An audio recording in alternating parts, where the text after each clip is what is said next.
안녕하세요.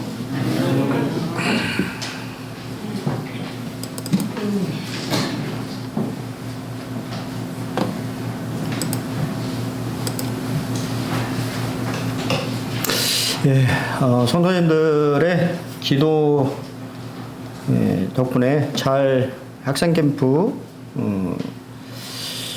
잘 다녀왔습니다. 학생 103명이 참여를 했고요. 그 다음에 교사는 70명. 거의 비슷한, 많은 숫자의 교사들이 또 헌신해서 이렇게 참여를 했고, 그 가운데 이제 구도자는 50명 정도 학생들이 참여를 했고, 그리고 22명이 자신이 구원받았다라고 간증을 했어요. 그리고 또 참 인상이 깊었던 거는 한 반 전체가 또 이렇게 다 간증을 한 반도 있어서 참 또 인상이 깊었습니다. 몸은 좀 피곤합니다. 새벽까지 교제하고 잠을 안 자요. 잠을 자야 되는데 잠을 안 자고 계속 얘기를 하니까 뭐 새벽 1~2시까지 계속 교제하고 또 말씀 듣고 복음 듣고 복음 전하고 복음을 많이 듣고 또 복음을 또 이렇게 많이 전할 수 있어서 참 감사됐어요. 우리 그리스도인이 여러분도 그런 경험이 있으시겠지만요, 복음을 전할 때 힘이 생기는 것을 보게 돼요. 우리 영적으로 우리의 심령이 충만해지고 이 뭔가 모르는 에너지가 우리 안에서 이렇게 생성이 되어지는 것을 느끼게 됩니다. 우리 학생들 이렇게 복음을 사실은 갔는데 이 예비반, 중학교 예비반을 제가 맡았어요. 예비반 갖고는 이거 이제 초등학교를 졸업하고 중학교 올라오는 학생들이라 아직 좀 죄송합니다만 좀 초딩치를 좀 벗지 못한 좀 그렇잖아요. 그래서 조금 염려를 했는데 오히려 너무 좋았어요. 아이들이 너무 순수하고 너무 말씀을 이렇게 잘 경청하고 듣고 교제하기를 원하고 또 자신의 구원의 문제에 대해서 고민하는 그런 애들 처음 봤어요. 그래서 너무 하나님이 합당하게 인도하셨다라고 하는 생각이 들어지고, 언제 시간이 갔는지 모르게 너무 3박 4일이 빠르게 지나갈 정도로 너무 이렇게 감사한 그런 캠프가 아니었나라고 하는 생각을 해보게 되었고, 또 이렇게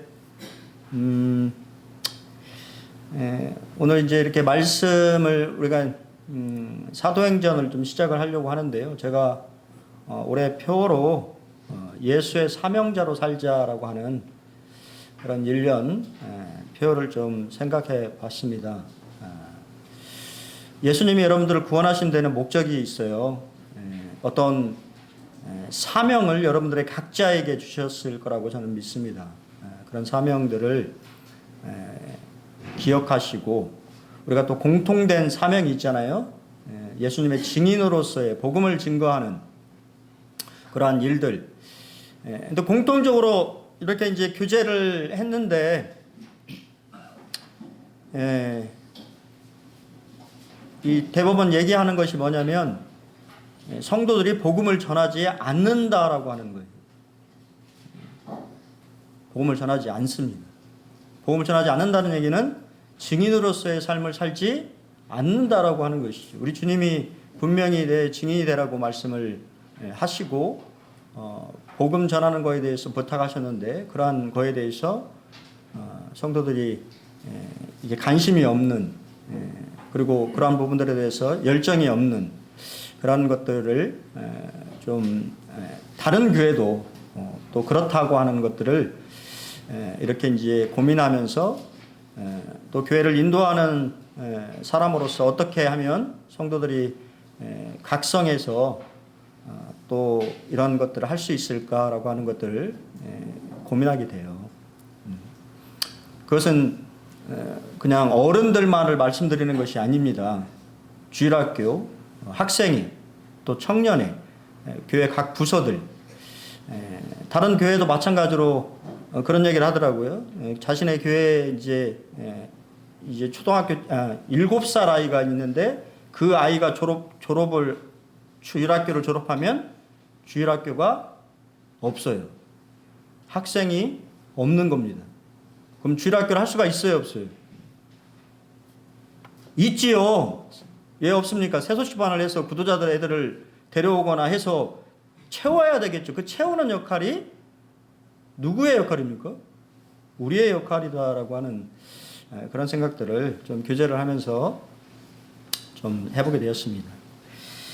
예, 그러면 오늘은 좀 전체적인 그러한 부분들을 우리가 좀 살펴봐야 되기 때문에 사도행전 어떻게 읽을 것인가라고 하는 그런 제목으로 첫 시간을 좀 함께 하기로 합니다.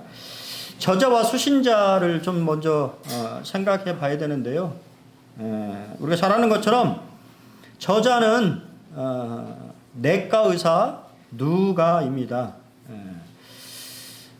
사실 누가복음 사도행전은 한 권의 책이라고 보시면 돼요. 그래서 상하권 이렇게 생각하시면 됩니다. 누가복음은 상권이고 사도행전은 하권에 해당되는 것입니다. 그래서 어느 분은 말하기를 누가행전이다라고 이렇게 불러도 상관이 없다라고 이야기를 하고 있어요. 그래서 저자는 우리가 잘 아는 바대로 이 내과 의사였던 누가라고 하는 사람이 저자가 되겠습니다. 누가는 이 사도 바울의 이 전도팀에 드로아에서 실질적으로 종교팀에 이제 동참하게 됐는데요. 일반적으로는 다 이게 인칭을 좀 생각을 해보시면 이 기록이 3인칭으로 이렇게 기록되다가 사도행전 16장에 들어서 이게 이제 우리 개역 성경에는 빠져 있어요. 그래서 3인칭 그들이 무시아를 지나 드로아로 내려갔는데라고 이렇게 성경이 되어 있어요. 그래서 그들이라고 이렇게 표현했다가 10절에서는 우리가라고 이렇게 인칭이 변화되는 것을 보게 됩니다. 예. 우리라고 하는 말은 1인칭 복수를 말하는 것이죠. 자신을 포함해서 이제 이야기를 시작하고 있다라고 하는 것을 말하고 있기 때문에 누가는 드로아에서 바울의 선교 팀에 동참하고 사도 바울이 순교할 때까지 바울의 곁에서 함께했던 믿음의 동역자가 되겠습니다. 예, 그렇습니다. 누가는 바울과 마지막까지 함께한 주치의자 동역자였습니다. 사실 누가에 대한 얘기가 3절 성경에 3번 등장하는데 참 의미심장하죠. 골로새서 4장 14절에서는 사랑을 받는 의사 누가라고 이야기하고 또 빌레몬서 1장 24절은 나의 동역자 누가에 대해서 언급하고 있고 그리고 마지막은 디모데후서 4장 11절에 누가만 나와 함께 있느니라. 사도 바울의 마지막 순간에도 함께 했던 참 의리가 의리가 있는 제가 강주 동북교회 식구들하고 한방을 썼는데요. 의리가 있더라고요. 밥 먹을 때도 혼자 안 가고 기다려주고 함께 하려고 하는 동북교회가 잘 되고 있더라고요. 제가 깜짝 놀랐습니다. 옛날에 동북교회가 정말 많은 성도들이 있었거든요. 제 청년 때 기억합니다. 그랬다가 조금 어려움들을 겪고 또 이렇게 많이 교회가 분가되었는데 지금 많은 숫자의 또 성도들이 함께 하고 있다고 하는 얘기를 참 들으면서 감동이 되었고 또 마지막 그 발표 시간에 동북교회에서 무언극 청년들과 학생들이 무언극을 준비했는데 너무 감동받았어요. 너무 감동받았어요. 이게 정말 프로페셔널 할 정도로 너무 진지하게 청년들이 복음에 대해서 이렇게 하는 동참하면서 하는 모습을 참 바라보면서 제 마음속에 너무 감동이 밀려오더라고요. 그래서 동북교회가 영적으로 참 잘 되고 있구나, 그런 생각들을 참 하게 되었습니다. 여러분들은 우리 주님과 이렇게 동행하는 삶 속에서 어떠한 마음들을 가지고 계십니까? 누가는 그의 동역자이며 또 그에게 많은 영향을 받았던 사도 바울과 함께 그의 마지막까지 함께하는 그러한 장면들을 우리가 생각해 볼 때 가슴이 찡하고 또 우리 마음속에 또 울림이 되어지는 것들을 보게 돼요. 독자, 읽는 이 지금 편지를 받고 있는 1차적인 대상은 데오빌로라고 하는 사람입니다. 그리고 2차적으로 보면 모든 성도들, 지금 이 자리에 앉아 계신 성도님들도 마찬가지로 이 사도행전의 독자가 되겠습니다. 근데 이 차이점이 잘 보이시나요? 잘 보이십니까? 안 보여요. 글자 잘 안 보이시죠? 색깔이 그러니까 다 하얀색으로 했어요. 죄송해요. 좀 멋지게 한다고 했는데 오히려 멋진 것이 아니라 글씨가 안 보이네요. 하얀 거는 보이시죠? 하얀 거. 하얀 거가 중요한 거니까요. 하얀 거에 보면 누가복음에서는 데오빌로 카카라고 하는 호칭을 쓰고 있죠. 원래 데오빌로라고 하는 뜻은 하나님의 사랑을 받는 자라고 하는 뜻을 가지고 있고, 그가 여러 가지 이렇게 이야기가 있습니다. 뭐 황제의 뭐 조카라고 하는 이야기도 있고, 로마 황제의 조카라고 하는 얘기도 있고, 또 로마의 고위층에 속했던 그런 사람이다라는 얘기도 있고, 또 그냥 일반적인 그런 호칭이다. 데오빌로라고 하는 것이 일반적인 흔히 쓰이던 그런 이름이었다라고 하는 얘기도 있고, 근데 이제 정확하지는 않지만, 그럼에도 불구하고 우리가 사도행전을 계속 읽어보면 이 카카라고 하는, 우리 총독이라고 하는 단어들이 나오는데, 이게 같은 아주 로마의 고위층에게만 붙이는 호칭인 것들을 생각해 보실 때, 그가 상당히 지위가 있는 그런 로마 정부의 그런 관리자였다라고 하는 것을 알 수 있는데요. 근데 이제 그가 이제 누가복음이라고 하는 것을 통하여서 우리가 알 수 있는 바대로 그가 기독교인이 됐다라고 하는 것을 우리가 알 수가 있고, 사도행전에서는 그런 호칭이 사라지는 것을 보게 됩니다. 그래서 그냥 데오빌로라고 하는 이름으로 부르는 것들을 좀 생각해 볼 수 있는 것이죠. 우리가 주님 안에 있게 되면 세상적인 어떤 뭐 지위나 이런 것들이 사실은 중요하지 않고 형제, 자매 이러한 이름으로 불리는 그런 것들을 보게 되고요. 또 우리가 잘 아는 것처럼 링컨 대통령 같은 경우도 그가 주일에 어떠한 일들이 있으면 그냥 어떠한 교회에 이야기하지 않고 그냥 뒷좌석에 조용히 앉아서 예배를 드렸다고 하는 일화도 이렇게 있습니다. 우리나라 같았으면 어떨까요? 난리가 났겠죠. 대통령이 우리 교회에 오신다고 하면 아마 시끌벅적할 텐데, 링컨은 조용하게 주일에 주님 앞에 이렇게 예배하는 그런 삶을 살았다고 하는 이야기를 이렇게 생각해 보면, 사실은 형제, 자매라고 하는 호칭 자체가 더 주님 안에서 귀한 것을 보게 돼요. 어떠한 직분, 요즘은 이제 교파 뭐 이러면 직분 뭐를 더 중요시 여기죠. 뭐 집사님, 뭐 권사님 이런 호칭을, 직분에 대한 그런 것들을 많이 이야기를 하는데, 그거보다 형제, 자매라고 하는 호칭이 더 성경적이고 더 주님 앞에 의미가 있는 것들을 보게 됩니다. 기록 연대 및 장소를 생각해 보는데요. 기록 연대는 뭐 정확하지는 않습니다. 하지만 일반적으로 학자들이 봤을 때 주후 62년에서 63년경 정도로 이렇게 생각을 해요. 왜냐하면 우리가 이제 이것도 뭐 정확한 건 아닙니다만 주님이 33년에 승천하셨잖아요. 승천하신 후에 그리고 사도 바울이 지금 이 로마의 감옥에 가택 연금되어 있는 그러한 상태를 생각해 볼 때 그게 AD 62년경 정도로 생각되어지고 또 실제적으로 이게 잘 안 보이는데요. 제가 말씀을 좀 드리겠습니다.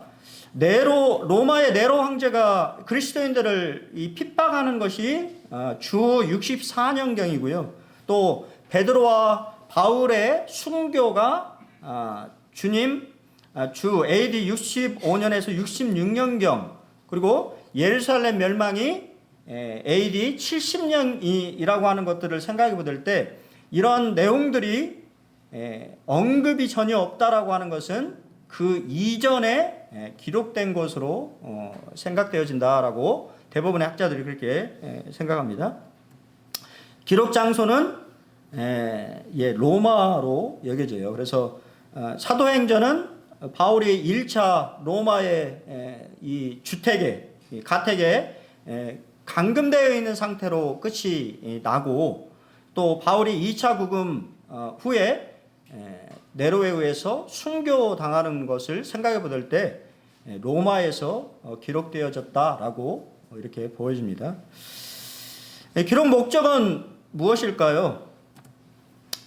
여러 가지 것들을 생각해 볼 수 있는데 첫 번째는 데오빌로가 더 신앙에 성장할 수 있는 어떠한 토대, 정보를 제공하는 그러한 역할을 사도행전이 실제적으로 하고 있습니다.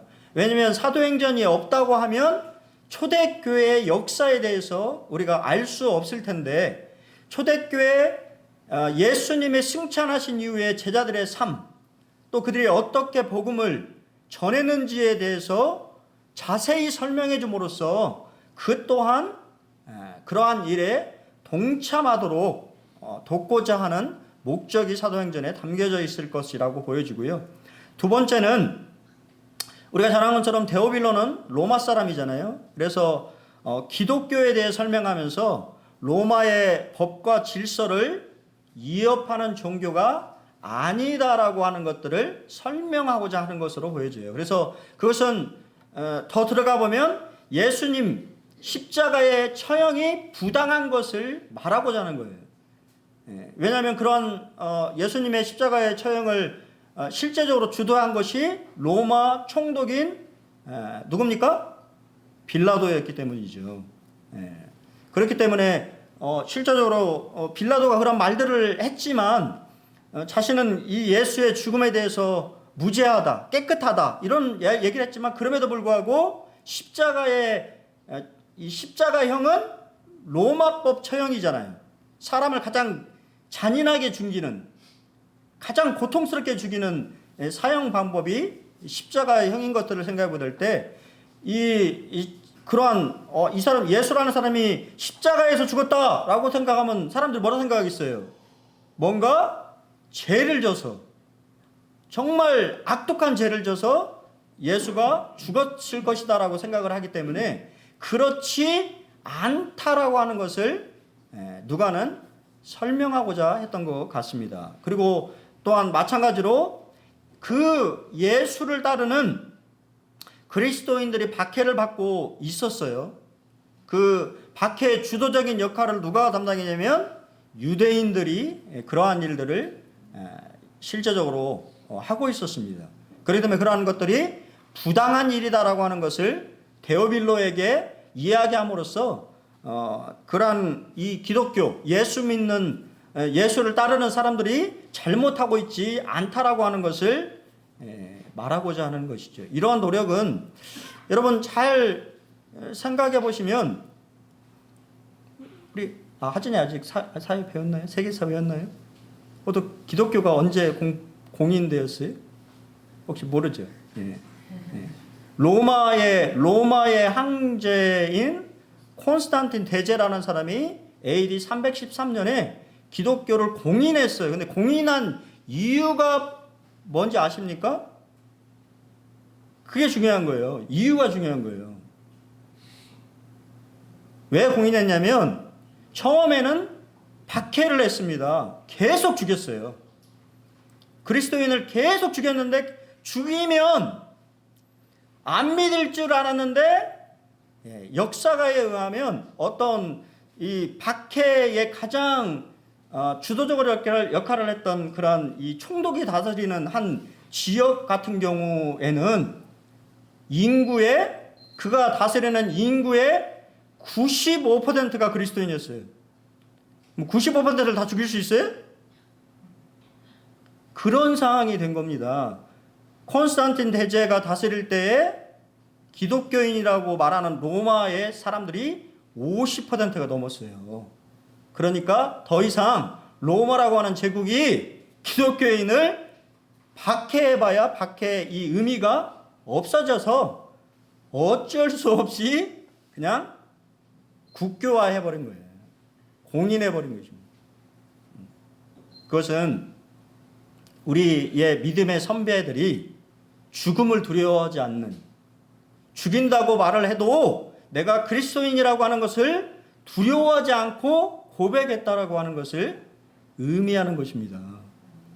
그런 것들을 우리가 생각해 볼 때 여러분, 그 사람들이 뭐가 자신의 생명이 아깝지 않은 사람이 어디 있겠어요.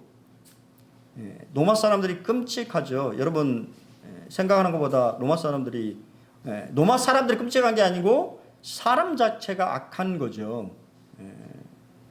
그 역사에 보면 뭐 사자밥이 되게 하는 것은 그래도 나은 거예요. 어떤 사람은 그리스도인을 사람의 피를 빨아먹는 물고기 피라니 아십니까? 피라니? 자신의 연못에 피라니를 놓고 그리스도인을 거기에다가 빠뜨렸다라고 하는 얘기 있어요. 얼마나 어떻게 죽나 하는 것을 보기 위해서.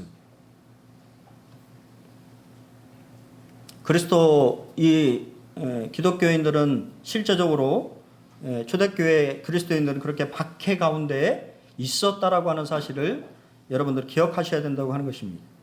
또한 이 사도행전을 기록한 목적은 그러한 편견, 기독교에 대한 그러한 편견, 어떤 편견들이 있었냐면 인육을 먹는다더라. 왜? 떡 우리가 오늘 만찬을 했잖아요. 떡과 막 예수 그리스도의 이 몸이라 그러고 또 예수의 피라고 그러고, 그러니까 인육을 먹는다더라. 또 우리가 이제 사랑에 키스에서 동성애를 한다더라. 여러 가지 이 그리스도인에 대한 안 좋은 소문을 누가 퍼뜨렸을까요? 유태인들이 그런 안 좋은 이야기들을 퍼뜨려서 기독교를 몰아내려고 하는 그런 것들을 실제적으로 하고 있어서 그것이 잘못되었다, 그렇지 않다라고 하는 것을 설명하고 있는 것이 사도행전입니다. 개요를 좀 보겠는데요. 사도행전은 아까 말씀드린 것처럼 누가복음과 한 덩어리로 같이 보셔야 된다고 말씀드렸는데요. 누가복음은 생명을 우리에게 주신 예수 그리스도를 전하고 있고, 사도행전에서는 능력을 주시는 예수 그리스도를 말하고 있습니다. 그래서 우리가 복음서에는 교회의 씨가 심어져 있는 것을 우리가 보게 돼요. 그래서 예수님께서 마태복음 16장 13절에 내가 나의 교회를 세우겠다고 말씀하셨고, 실제적으로 그 말씀이 성취되어서 교회가 성장하고 꽃을 피우고 열매를 맺어가는 과정들을 우리에게 보여주고 있는 것이 사도행전입니다. 누가복음은 예수님의 죽으심과 부활과 승천에 대해서 말하고 있지만, 사도행전은 승천하셔서 하늘보좌에 앉으셔서 교회의 머리가 되신, 그래서 그분이 예수의 영 성령님을 통하여서 교회를 확장해 나가는 그러한 것들을 우리에게 말해주고 있어요. 그래서 누가복음에서는 우리는 예수 그리스도를 이 중점적으로 봤다고 하면, 사실은 사도행전에서는 예수를 따르는 사람들의 모습이 작은 예수의 모습으로 비춰졌기 때문에 그 사람들의 삶이 어떠했는지를 우리가 중점적으로 볼 필요가 있다고 하는 거예요. 그 말은 곧 무엇을 의미합니까? 예수 믿지 않는 사람들이 누구를 본다는 거예요? 여러분들을 본다는 것입니다. 여러분들을 보고 여러분들의 삶의 모습을 보고 예수님을 평가하는 것이. 그렇기 때문에 우리가 어떠한 사람을 살아야 될지에 대해서 좀 진지하게 고민을 해봐야 된다는 거예요. 누가복음은 예수 그리스도를 강조하고 사도행전에서는 성령님을 강조하고 있습니다. 좀 빨리 보겠습니다. 그래서 가장 중요한 말씀은 사도행전 1장 8절 잘 보시나요? 한번 성경을 좀 펴서 같이 한번 읽어보겠습니다. 핵심 구절은 사도행전 1장 8절 말씀입니다. 같이 한번 읽어보겠습니다. 다 찾으셨나요? 같이 읽겠습니다. 시작.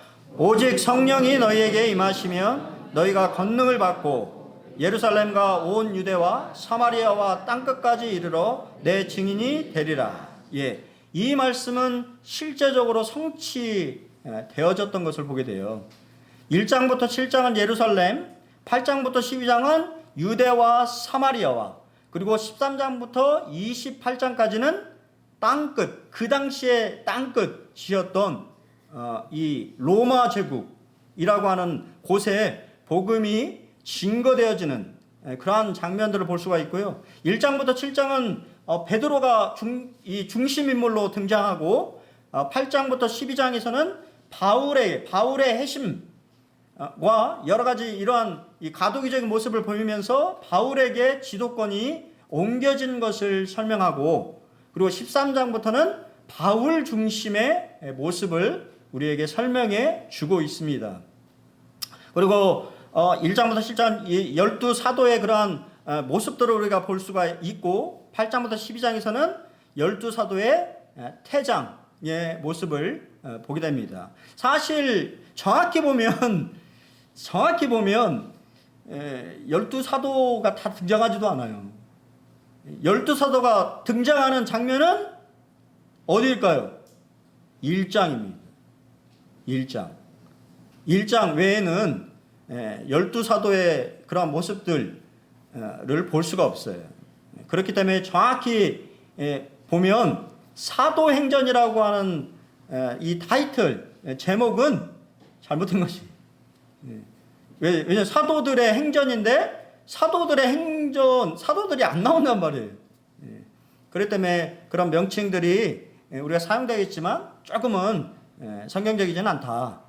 그래서 1장부터 7장은 교회의 탄생에 대한 얘기고, 8장부터 12장은 박해로 인해서 교회가 흩어지는 것이 그런 중점이고, 13장부터 28장은 교회의 확장에 대해서 우리에게 말해주고 있습니다. 좀 빨리 보겠습니다.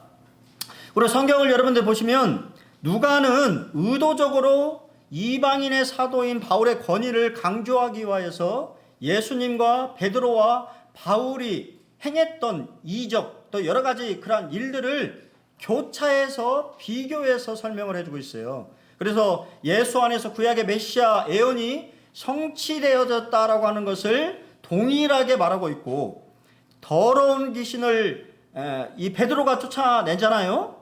마찬가지로 사도 바울 또한 더러운 귀신을 쫓아내는 장면을 동일하게 언급하고 있고, 우리가 잘 아는 것처럼 사도행전 3전에 보면 성전 미문에 앉았던 안진뱅이를 고치는 이러한 치유의 장면이 나오는데, 마찬가지로 사도행전 10장에 가면 안진뱅이를 치유하는 바울의 장면을 의도적으로 배치하고 있어요. 또한 베드로가 죽은 자를 살리잖아요. 그죠? 그 장면도 동일하게 사도행전 20장에 바울을 통해서, 혹시 기억하십니까? 사도행전 20장에 죽었다 살아난 배우님 좀 기억해요? 말씀을 그러니까 성경에 밤새 강론하니 한 청년이 난간에서 졸다가 떨어져 죽으니라. 떨어져 준 거예요. 말씀 난간을 왜 기대가지고. 근데 바로 바울이 내려가서 그를 살리죠. 예. 기독교는 말의 종교가 아니고 능력의 종교이지 않습니까?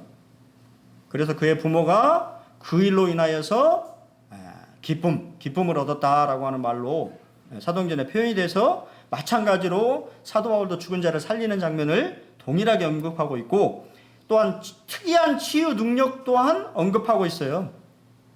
사도행전 5장에 베드로의 그러한 놀라운 치유의 사건들을 언급하고 있는데, 바울은 더 심합니다. 바울이 가지고 있었던 손수건, 앞치마에도 능력이 아니 얼마나 주님 앞에 쓰임 받으면 그가 가지고 있던 물건에서 능력이 나갑니까? 그랬다고 하는 것이죠. 그만큼 누가는 바울의 사도됨에 대한 그런 것들에 대해서 강조하고 있습니다. 예, 사도행전의 흐름인데 잘 안 보이실 것 같아요. 그냥 빠르게 좀 말씀드리면 1장부터 12장은 베드로 행전이고 13장부터 28장은 바울 행전이라고 보시면 되겠습니다. 그래서 1장은 오순절 준비, 2장은 베드로의 첫 번째 메시지, 그리고 3장은 베드로의 두 번째 메시지, 4장은 첫 번째 박해, 5장은 두 번째 박해, 6장부터 7장은 이스라엘의 거절과 스데반의 순교, 그리고 8장 베드로와 사마리아인, 9장 사도 바울의 회심, 그 다음 10장부터 11장 베드로와 이방인, 그리고 12장에 베드로의 체포와 구출의 장면을 배치하고 있고, 13장부터 14장은 바울의 1차 전도 2년간 진행되었던, 그리고 15장에서는 바울이 이방인에 대한 하나님의 은혜 복음이 거에 대해서 예루살렘 교회에 소개하고 이야기하고 그것이 하나님의 뜻이라고 하는 것을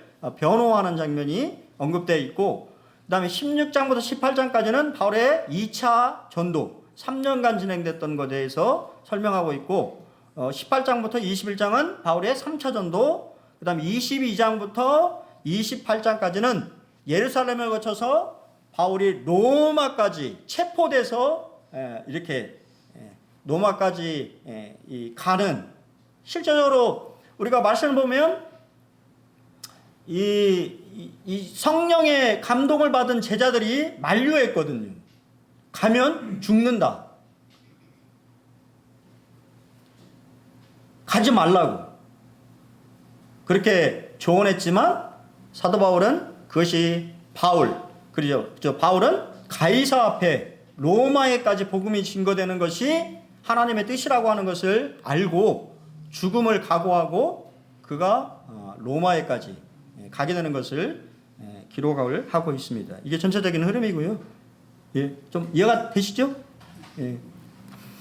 특징은 조금 이거는 좀 보이시나요? 예, 특징은 아까 말씀드린 것처럼 사도행전이라고 불리기보다는 일반적으로 모든 학자들이 사실은 성령행전이라고 부르는 것이 더 적절하다고 이렇게 보여집니다. 왜냐하면 예수님의 명령이 있었죠. 사도행전 1장 4절 보면 아버지께서 약속하신 것, 그분이 누구예요? 성령님이죠. 성령님을 기다리라고 말씀을 했고, 또 실제적으로 사도들은 성령님의 인도하심에 따라서 그들의 사역을 진행했던 것이 사도행전에 기록되어 있고요. 그래서 사도행전은 끝까지 성령에 대한 약속, 성령의 침례, 성령의 은사, 성령 충만, 성령의 권능, 그 다음에 성령의 증거와 인도에 대해서 우리에게 말해주고 있습니다. 예, 좀 몇 말씀만 보면 좀 잘 안 보이시는 것 같은데요. 사도행전 2장 4를 보면 그들이 다 성령의 충만함을 받고 성령이 말하게 하심을 따라, 방언입니다. 방언. 원래 이 방언은 뭐예요? 이 번역이 제대로 된 거죠. 다른 언어. 애국어입니다. 외국어. 외국어로 말하기를 시작하시니라. 그러니까 성령께서 이렇게 오순절 임재하셨을 때, 지금 앉아있는 여러분 자리에 누가 있었냐면, 저 디아스포라라고 하는 이방 지역에 살고 있었던 많은 유대인들이 이 예루살렘에 이제 이 순례에 와서 실제적으로 이런 말씀을 듣는 그러한 상태이기 때문에 그들이 외국어를 배우지 않았는데 성령의 능력으로 외국어를 막 말하기 시작하는, 그래서 자신의 말로, 자신의 살던 지역의 말로 하나님의 말씀을 듣게 되는 그러한 놀라운 일이 벌어졌던 것을 보게 되고요. 또한 사도행전 4장 31절에 보면 빌기를 다음에 모인 곳이 진동하더니 무리가 다 성령이 충만하여 담대히 하나님의 말씀을 전하니라. 그리고 사도행전 5장 9절에는 아나니와 삽비라 사건을 통해서 동일하게 주님의 영을 시험하려 하느냐라고 말하고 있고, 사도행전 8장 29절에도 성령이 빌립더러 이르시되 이 수레로 가까이 나아가라고 또 이렇게 말씀하시는 장면이 나오고, 16장에서는 성령이 아시아에게 말씀을 전하지 못하게 하셨다라고 또 언급하고 있고, 사도행전 19장에서는 성령이 그들에게 임하심으로 방언도 하고 예언도 했다라고 하는 성령의 은사가 그들의 가운데 나타났다고 하는 것을 우리에게 말해주고 있습니다. 윌리엄 맥도날드 형제님은 이렇게 말씀하셨어요. 성령께서 주권을 가지사 가장 형편없는 도구들을 사용하시고 가장 무서운 장애물들을 극복하시며 철저하게 비단계적인 방법들을 채택할 뿐 아니라 최상의 갈목할 만한 결과들을 성취하시는 이른바 성령의 주권에 대한 탁월한 기록물이다라고 되어 있으니까 뭐 말이 복잡한데요. 쉽게 말하면 성령께서 주도적으로 일하시면 사람이 어떤 사람이든지 상관없이 최상의 결과물을 낸다라고 하는 것이 사도행전이다라고 하는 거예요. 여러분의 능력에 상관없이 성령의 충만함을 입게 되면 누가 성령께서 최상의 결과물을 만들어 내신다라고 하는 거예요. 내가 하는 게 아니고. 그것을 말하는 것이죠. 두 번째는 사도행전은 역사서로서 연결다리 역할을 하고 있습니다. 사도행전은 뭐라고요? 역사서입니다. 역사적인 기록을 담고 있는 거예요. 사도행전은 사실 이 바울 서신과 일반 서신을 연결해주는 연결다리 역할을 하고 있어요. 그래서 여러분들이 사도행전을 읽으면서 특별히 바울 서신서를 같이 병행해서 읽으면 훨씬 유익하다라고 하는 것이죠. 말씀을 여러분들이 사도행전을 읽으면서 사도 바울이 그 지역에서 이 선교할 때 어떠한 말씀들을 우리에게 전해주고 있는지, 또 그 교회에 어떠한 말씀들을 하고 있는지를 이렇게 함께 보면 유익합니다. 그래서 또한 사도행전이 없다면 우리는 예수님 승천 이후에 제자들이 어떻게 변화되었는지에 대한 모습도 알지 못할 것이고, 또 성령님께서 어떻게 교회에 임재하셔서 교회가 출생하는지에 대한 그러한 사건도, 또 복음이 예루살렘으로부터 시작해서 저 로마에까지 어떻게 증거되었는지에 대해서 우리도 알 수 없었을 것입니다. 그렇죠? 그리고 또한 사도행전은 이스라엘과의 왕국 복음의 재처짐과 하나님의 은혜로 이방인들에게 하나님의 백성이 된 놀라운 이 복음들이 이방인에게 선포되는 그러한 하나님의 경륜, 그러한 것들에 대해서 전혀 알지 못했을 것입니다.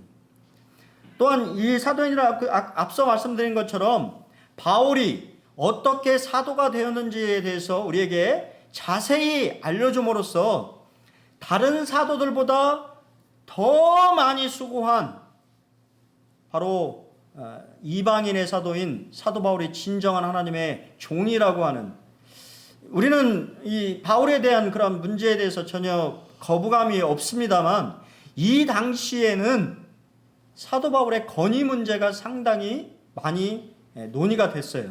사도 바울이 정말 사도인가에 대한 그러한 부분에 대한 많은 문제들이 이 교회 가운데 존재했던 것들을 생각해 볼 때 누가는 이러한 문제에 대해서 정확하게 말해주기를 원했던 것으로 보여집니다. 예, 여기 보시면 이 안에 이제 아까 말씀드린 것처럼 이스라엘의 거절과 제처짐이 1장부터 7장에 이렇게 언급이 되어 있어요. 사실 이 예수님의 제자들은 여전히 유대인 중심의 생각들을 가지고 있었어요. 그들이 이 하나님의 놀라운 이 세상에 있는 모든 사람들을 구원하시기를 원하시는 하나님의 뜻, 이거에 대해서 무지했습니다. 잘 알지 못했어요. 그래서 여전히 1장부터 7장을 보면 여전히 그들의 사역은 자신의 유대인들 중심의 이스라엘의 회복에 대한 그러한 부분에 초점이 맞춰져서 사역들이 진행되고 있는 것을 우리에게 보여주고 있는 것이 뭐라고요? 사도행전입니다. 그리고 8장 이후부터 하나님의 놀라운 경륜, 감춰져 있던 비밀이었던 이방인에게까지도 하나님의 놀라운 은혜의 복음이 증거되어졌다라고 하는 것들을 우리에게 알려주고 있는데, 그 세 사건이 있어요. 그게 뭐냐면 첫 번째, 심내 요한의 죽음입니다. 그것은 바로 심내 요한을 보낸 성부 하나님을 거절한 사건입니다. 또한 예수님의 십자가의 죽음은 성자 하나님을 거절했다라고 하는 것을 보여줘요. 그리고 마지막인 스테반의 죽음은 성령 하나님을 거절한 것입니다. 그만큼 이스라엘은 삼위의 하나님의 노력을 다 거절해버렸습니다. 그 거절의 대가가 여러분 아시죠? 거절의 대가가 지금도 이어지고 있는 거예요. 그것은 결국 이방인의 충만한 수가 들어오게 되면 우리가 아는 대로 로마서에 우리가 언급하고 있는 것처럼 이스라엘의 회복에 대한 그러한 부분들을 동일하게 성경은 말하고 있습니다. 세 번째, 사도행전은 미완성의 책입니다. 그리고 계속의 책입니다. 예루살렘에 시작됐던 우리 주님의 사역은 땅끝으로 이어졌는데, 그 땅끝은 끝이 아니고 우리를 통해서 계속 되고 있는 주님의 사역을 의미하는 것입니다. 사도행전은 끝이 없는 거예요. 끝마침이 없는 것입니다. 여러분에게 그러한 사역들을 맡기신 것입니다. 그래서 사도행전 1장 1절에 보면 예수께서 행하시고 가르치시기를 뭐라고 했어요? 시작하심부터, 그 시작으로부터 사도행전 28장 31절을 한번 같이 읽어보겠습니다. 우리 안 보이신 분은 성경을 푸셔가지고 사도행전 28장 31절, 사도행전 28장 31절 같이 읽겠습니다. 다 찾으셨나요? 같이 읽습니다. 시작.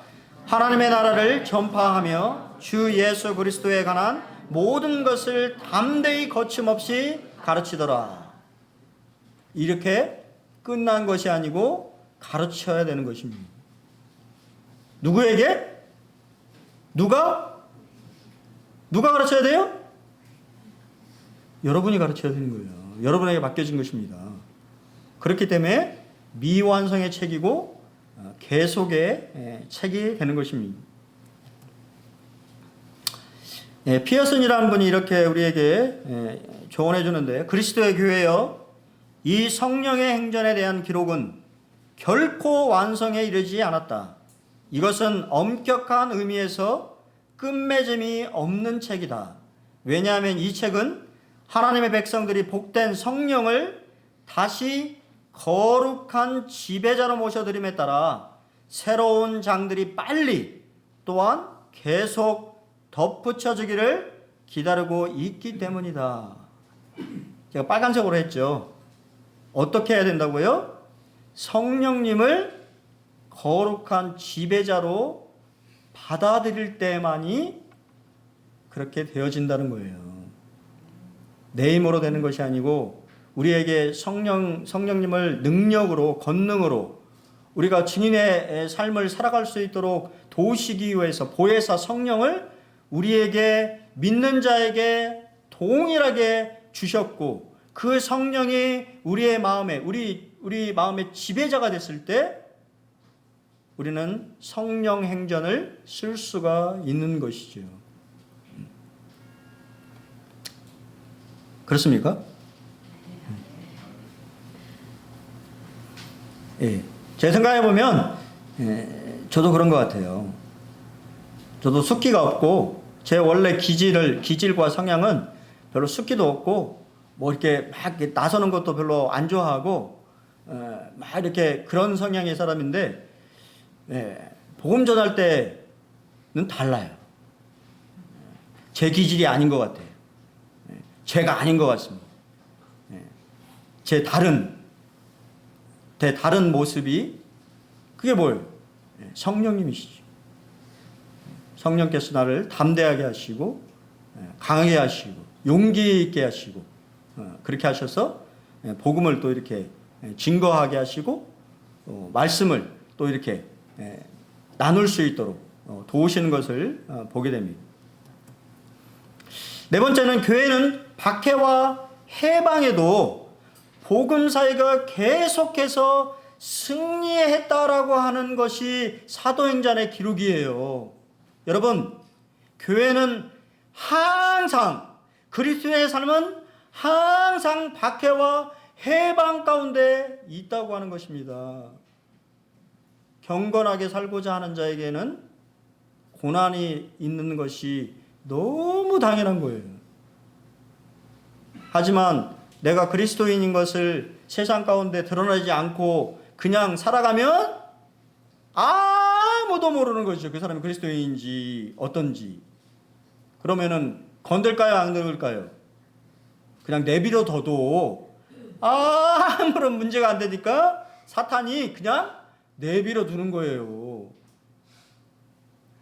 하지만 주님을 위해서, 주와 복음을 위해서 살고자 하는 사람은 항상 박해와 해방이 있는 것입니다.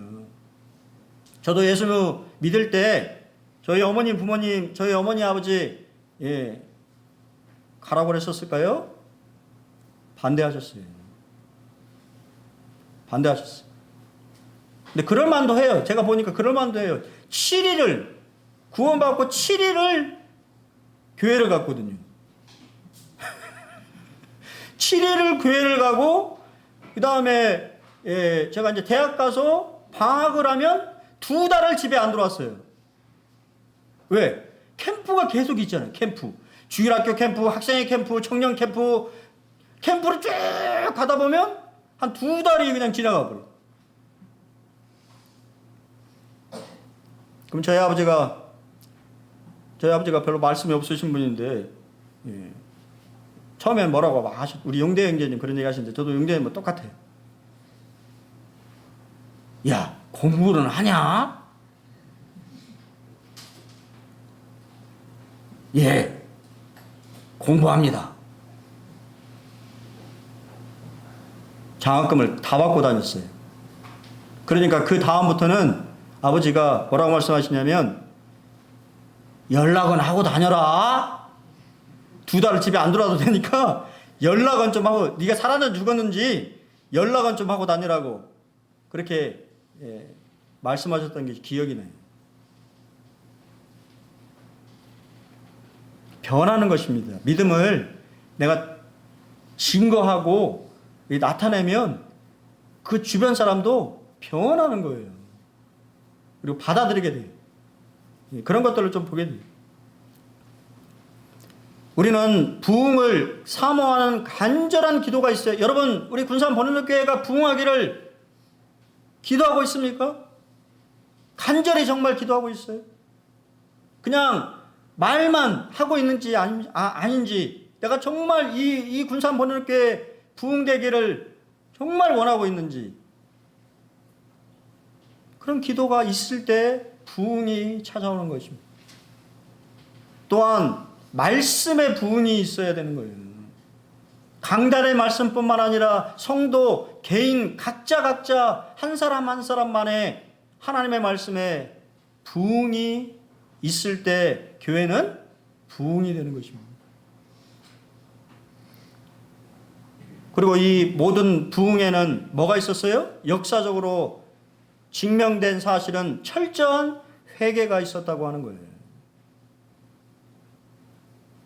그리고 마지막으로는 성령 충만함으로 담대하게 복음을 전했다라고 하는 것이 사도행전의 기록입니다. 제임스 패커라고 하는 분이 이렇게 우리에게 말해줍니다. 부흥이란 하나님께서 성령을 통해 잠자는 당신의 교회와 백성들을 잠에서 깨우시고 새롭게 소생시키시는 성령의 역사다라고 말하고 있습니다. 여러분, 우리는 잠자고 있지 않습니까? 영적으로 잠들어 있지는 않습니다. 내 영혼이 그냥 무감각하게 시대의 흐름을 살피지 못하고 살아가고 있지는 않습니다. 정말 주님이 다시 오신다라고 생각하십니까? 여러분, 그렇잖아요. 이스라엘의 전쟁을 보십시오. 그 전쟁의 모습은 결국은 적그리스도가 등장할 것이라고 하는 것을 우리에게 말해주고 있는 거예요. 중동의 평화를 가져올 인물이 등장할 것이고, 그 이전에 우리가 아는 바대로 교회는 휴거되어질 것입니다. 그리고 이 땅에 하나님의 심판인 7년 대환란이라고 하는 엄청난, 여러분들이 상상할 수 없는, 여러분 진짜 보이잖아요. 지진, 우리 바로 옆에 일본의 지진과 쓰나미와 여러 가지 자연 재앙들이 임하고 있는 모습을 우리가 바라보면서 그것이 바로 하나님의 심판 가운데 일어날 일들이라는, 전염병과 기근과 여러 가지 하나님의 이 자연을 흔드는 심판하시는 그러한 것들이 있다라고 하는 경고를 우리에게 주고 있지 않습니까?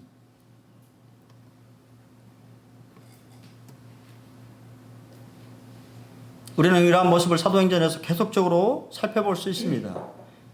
6장에서 하나님의 말씀이 점점 왕성해졌다라고 말했습니다. 교회가 하나님의 말씀으로 충만하게 될 때 교회의 구원에 받는 역사가 넘치는 거예요. 사도행전 9장에서도 교회가 평안하고 든든히 서가고 주를 경외함과 성령의 이루가 진행하여 수가 더 많아졌다고 말합니다. 사도행전 12장 24절에도 하나님의 말씀이 흥하여 더해갔다라고 우리에게 말해주고 있습니다. 13장에서는 영생을 주시기로 작정된 자는 다 믿는 역사가 일어났습니다. 16장에서는 여러 교회가 믿음이 더욱 굳건해지고 수가 날마다 늘어가니라라고 우리에게 말해주고 있어요. 사도행전 19장에서는 주의 말씀이 힘이 있어 흥하여 세력을 얻었다라고 말씀합니다. 우리가 방금 읽은 바대로 마지막 28장에서는 모든 것을 담대하게 거침없이 가르치는 성령의 역사가 임했을 때 하나님의 교회는 확장되어져 갔다라고 하는 거죠.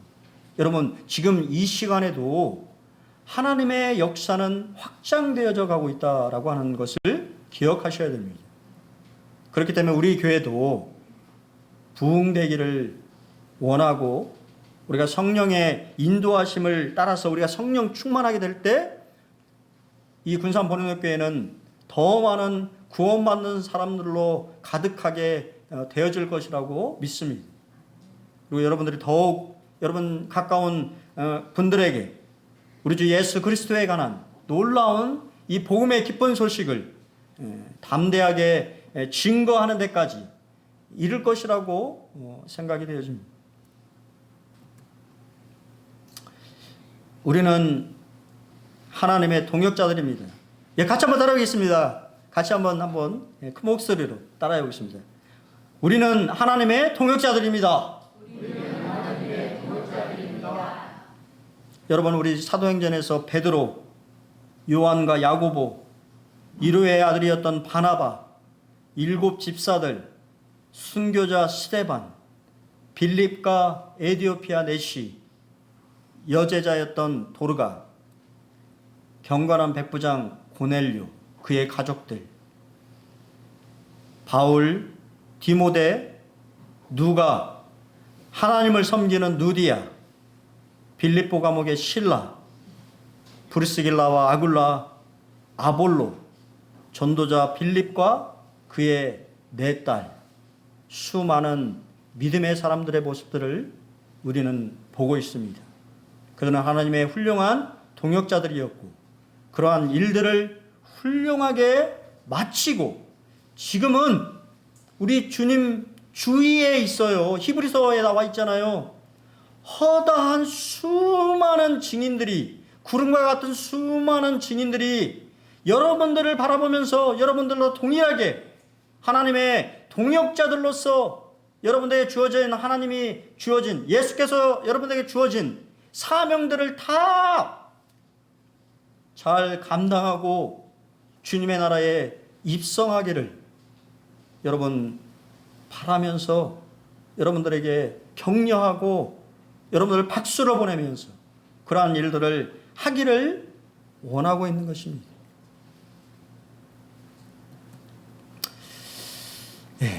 말씀을 이렇게 드리면서 여러분에게 주어져 있는 사명은 무엇입니까? 왜 주님이 여러분들을 우리 군산 번윤업교회 지체로 부르셨는지, 또 왜 나를 구원하셨는지, 나에게 어떠한 사명을 주셨는지에 대해서 생각해 보시고 올 한 해 정말 예수의 사명자로서 힘있게 살아가는 우리 모두가 되었으면 참 좋겠습니다. 복음도 힘있게 증거하고 우리 예수님도 다른 누군가에게 힘있게 전할 수 있는 우리 군산 번능교회가 되었으면 좋겠습니다. 감사합니다.